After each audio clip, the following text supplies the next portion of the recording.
E aí, meu amigão, tá aqui no grupo SP, sou o Lopão, como todos já conhecem. Quero falar de Tiguan.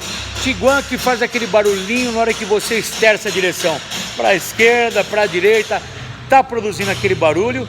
E eu quero mostrar para vocês que é possível consertar provando com carros.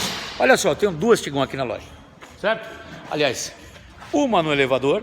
Vamos lá, vamos seguindo. Uma, duas aqui, ó, duas Tiguan.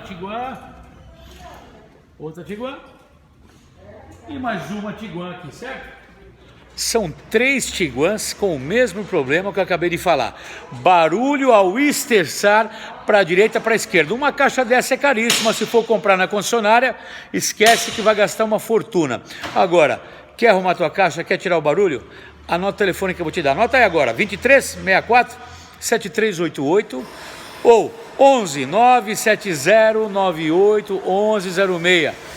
Traz aqui para SP o teu carro que a gente vai resolver. Aquele barulhinho para a esquerda, para a direita, acabou o problema, você vai gastar bem menos do que você iria gastar e não precisa trocar a direção, tá bom?